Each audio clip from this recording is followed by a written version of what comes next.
السلام علیکم ورحمۃ اللہ وبرکاتہ۔ کیسے ہیں آپ سب؟ میں امید کرتا ہوں آپ سلمان و تقوی کی بہترین حالت میں ہوں گے انشاءاللہ تعالی۔ آج کا جو سوال ہے کہ اللہ پاک 70 ماؤں سے زیادہ محبت کرتا ہے؟ نحمدہ و نصلی علی رسولہ الکریم، اما بعد، فاعوذ باللہ من الشیطان الرجیم، بسم اللہ الرحمن الرحیم۔ تو دیکھیں، یہ بات لوگوں میں یقین کی حد تک مشہور ہو گئی ہے کہ اللہ پاک اپنے بندوں سے 70 ماؤں سے زیادہ محبت کرتا ہے۔ جب ہم اس بات کو کتاب اللہ اور سنت رسول صلی اللہ علیہ وسلم میں تلاش کرتے ہیں تو کہیں بھی نہیں ملتی، البتہ اتنی بات ضرور ملتی ہے کہ اللہ پاک اپنے بندوں پر ایک ماں کی رحم دلی سے زیادہ مہربان اور رحم دل ہے۔ یہ بات ہی غلط ہے کہ اللہ پاک 70 ماؤں سے زیادہ اپنے بندوں سے محبت کرتا ہے۔ جب یہ بات ہی غلط ہے تو یہ مفروضہ قائم کرنا ہی صحیح نہیں ہوا۔ اللہ سارے لوگوں پر رحم دل ہے، خواہ کافر ہو یا مسلم، کیونکہ اس کی ایک سخت رحیم بھی ہے، یعنی اپنے بندوں پر مہربان ہے۔ اسی سبب ہم دیکھتے ہیں کہ اللہ پاک دنیا میں کافروں کو بھی روزی روٹی اور دنیاوی سہولتیں میسر فرما رہا ہے، اور یہ اللہ کے رحم کا صرف ایک حصہ ہے۔ نبی پاک صلی اللہ علیہ وسلم کا فرمان ہے، اللہ نے رحمت کے 100 حصے بنائے اور اپنے پاس ان میں سے 99 حصے رکھے، صرف ایک حصہ زمین پر اتارا، اور اسی کی وجہ سے تم دیکھتے ہو کہ مخلوق ایک دوسرے پر رحم کرتی ہے۔ اللہ اپنے بندوں پر مہربان ہے، مگر وہ اپنے ہر بندے سے محبت نہیں کرتا۔ محبت اور رحم میں فرق ہے۔ اللہ ایمان والوں سے، حق پرستوں سے، صادقین سے، مطیع فرما برداروں سے، محسنین سے محبت کرتا ہے، مگر ظالموں اور کافروں سے محبت نہیں کرتا۔ اللہ پاک کا فرمان ہے، قُلْ اطیعوا اللہ والرسول فَإِن تَوَلَّوْا فَإِنَّ اللَّهَ لَا يُحِبُّ الْكَافِرِينَ۔ یہ سورہ آل عمران کی آیت نمبر 32 ہے۔ اے نبی، آپ کہہ دیں کہ اللہ اور اس کے رسول کی اطاعت کریں، اگر وہ اعراض کرے تو یقیناً اللہ کافروں کو پسند نہیں فرماتا۔ اس آیت کا مطلب یہ ہوا کہ جو اللہ اور اس کے رسول پر ایمان لاتے ہیں ان کی اطاعت کرتے ہیں، اللہ انہی سے محبت کرتا ہے، اور جو ایمان و اطاعت قبول نہیں کرتے اللہ ان سے محبت نہیں کرتا۔ اللہ پاک مکمل عدل کرنے والا، اور وہ ذرہ برابر بھی کسی پر ظلم نہیں کرتا، جیسا کہ اللہ کا فرمان ہے، من عمل صالحا فلنفسه ومن اساء فعليها وما ربك بظلام للعبید۔ جو شخص نیک کام کرے گا اپنے نفع کے لیے، اور جو برا کام کرے گا اس کا وبال بھی اسی پر ہے، اور آپ کا رب بندوں پر ذرہ برابر بھی ظلم کرنے والا نہیں۔ یہ آیت صاف صاف بتلاتی ہے اللہ کسی پر ظلم نہیں کرنے والا ہے۔ اگر کوئی جہنم میں جائے گا تو اس کے اپنے کرتوت کا نتیجہ ہوگا۔ ایک مثال سے اس بات کو واضح کرتی ہوں۔ اللہ پاک نے انسانوں کو پیدا کیا اور کائنات میں لاکھوں نعمتیں اس کے لیے بنائیں۔ انسان پیدائش سے لے کر موت تک اللہ کی دی ہوئی نعمتوں سے فائدہ اٹھاتا ہے۔ صرف جسم میں ہزاروں نعمتیں ہیں جن سے ایک بار نہیں 24 گھنٹے فائدہ اٹھا رہا ہے۔ مثلا آنکھیں، ان سے 24 گھنٹے دیکھنے کا کام لے رہا ہے۔ کان، اس سے 24 گھنٹے سننے کا کام لے رہا ہے۔ دماغ، اس سے 24 گھنٹے فائدہ اٹھا رہا ہے۔ اسی طرح دوسری نعمتوں کا بھی تصور کریں۔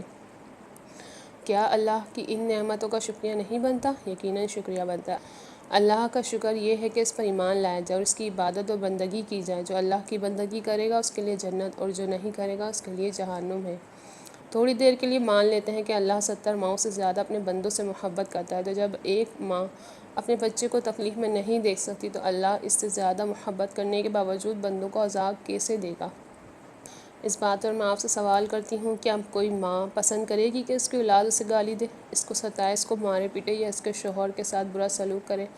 آپ کہیں گی نہیں۔ مثال کے طور پر ایک بیٹے نے اپنے باپ کو قتل کر دیا، کیا اس کی ماں خاموش رہے گی یا انصاف کرنا پسند کرے گی؟ اگر واقعی اچھی ماں ہوگی، شوہر سے محبت کرنے والی ہوگی، تو عدالت سے سزا طلب کرے گی یا خود اسے سزا دے گی۔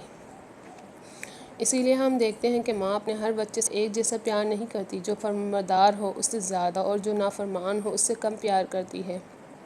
یہی انصاف اللہ بھی کرتا ہے۔ جو ظالم ہے اسے ظلم کی سزا دیتا ہے، اور جو محسن ہے اس کو اچھا بدلہ دیتا ہے۔ دنیا کا بھی یہی دستور ہے۔ اگر آپ کے والد یا والدہ یا گھر کے کسی فرد کو کسی ظالم نے قتل کر دیا ہو، کیا آپ اس کو ایسے ہی چھوڑ دیتے ہیں یا انصاف طلب کرتے ہیں؟ بسا اوقات دنیا کی عدالت میں قاتلوں کو سزا نہیں ملتی، بلکہ یہ کہہ لیں کہ اکثر قاتلوں اور ظالموں کو دنیا کی عدالت میں سزا نہیں ملتی، کیونکہ دنیا میں ناانصافی ہے۔ فرض کریں اس قاتل یا ظالم کے شکار آپ بنے ہوں جس کو دنیاوی عدالت نے کوئی سزا نہیں دی، تو کیا آپ رب سے اس کی سزا کے طالب نہیں ہوں گے؟ انسان جب دنیا کی عدالت سے انصاف نہیں حاصل کر پاتا تو آخر میں معاملہ آسمان والے کے سپرد کر دیتا ہے۔ دنیا میں کافروں کی تعداد اسی سبب زیادہ ہے کہ اللہ نے دنیا کو امتحان گاہ بنایا، بدلے کا دن تو آخرت میں ہے۔